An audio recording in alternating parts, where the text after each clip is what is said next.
Usually, I try to avoid cow patties when walking in a pasture. This time, however, the rancher was stopped in his tracks because there were holes in the top and he thought he saw something scurrying back into it. If we had the new book, Cow Patty Critters, we may have been able to figure out what exactly was going on. Stay tuned for the rest of the episode as I review this new resource published specifically for Western Canada. Welcome to Plants Dig Soil. My name is Scott Gillespie, and I work with farmers and agribusiness on climate-smart agriculture. This kind of agriculture has to be scientifically proven to be good for the planet now and in the future. Just as importantly, it also must make economic sense for the farmer, both now and in the future. I invite you to check out my website, www.plantsdigsoil.com, for resources and to learn about the services that I offer. I first heard about this book at the University of Lethbridge's first annual Sustainable Agriculture Showcase at the end of March this year. Dr. Kevin Float gave a lecture on his work with ivermectin and its effect on cow patty critters. Ivermectin is one of the most commonly used medicines in animal agriculture for internal pests and parasites. Now, the effect of ivermectin on the community that lives off the cow patties is surprisingly understudied. It makes sense that it would still be effective once it exits the cow, but it wasn't a research priority until recently. The focus was on controlling pests, and the effect on those that come after wasn't considered. Studying this community is not a simple task, as it's complex and observing its effect can be challenging. This is where Dr. Float's research comes in. He's been able to show that their effect and what it means. Now, the simple answer is to eliminate the pesticide. However, this needs to be weighed against the economics and your long-term goals.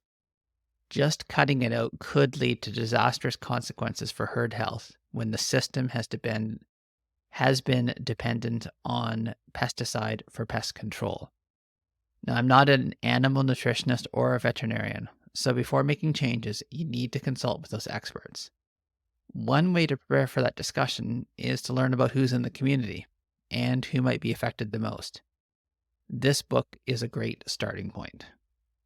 When you first download the book, you'll find it's quite a large file. At 228 pages, it can seem intimidating. But the bulk of the book contains detailed information about the critters that you may encounter out there. What's interesting to me is the community that gathers around these freshly deposited nutrient bundles. So first things first, what's the difference between dung and manure? I didn't know, but now I do. Dung is what comes out of the animal. Manure is dung plus bedding, like straw in a barn.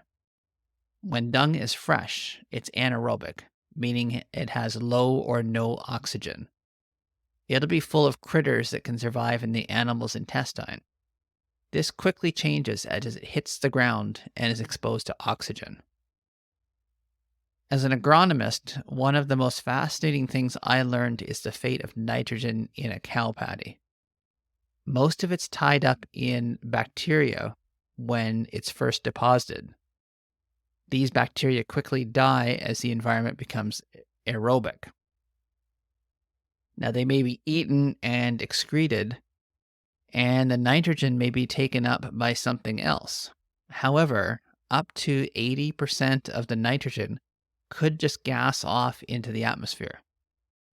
80%. Just think about that. For ranchers, this is a significant loss.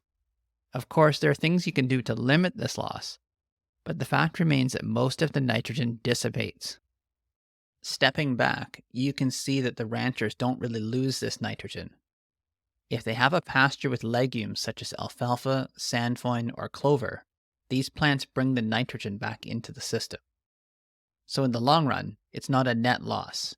In the short term, it's hard to know how much of that nitrogen goes back into the soil. The next most interesting thing I learned was the process of dung degradation. I've never really thought about it. I just figured it slowly went down into the soil, and beetles and earthworms were the ones responsible. It turns out it's really complicated. It's hard to generalize because so many factors are at play. If it's cold out or the ground is frozen, the dung might just sit there. As the ground thaws, it will thaw, but the critters may not be alive to eat it. In the peak of the summer, there may be critters ready to pounce on it as soon as it drops to the ground. There are dung eaters, and there are those that eat the dung eaters. Initially, the dung eaters and breeders show up, but other critters know that these creatures will be tasty snacks when they mature, or even when they're just larvae, so they just show up in time to catch them. As the patty dries out and gets smaller, earthworms may start bringing parts of it below ground. Later, when the cattle show up again, hoof action may break up the final bits and spread them around. I'd like to finish by thinking about nutrient flows. If the animal is only eating what's on the pasture, then there are no net imports of nutrients. There's only flow. The dung is made up of plant material that's been eaten, digested, and excreted. There'll be a small export of nutrients in the form of meat or milk, since the animal does not die and decompose on the pasture. To increase nutrients, you need to bring nutrients onto the land. Bale grazing will increase nutrient supply to a field when the bales come from another source.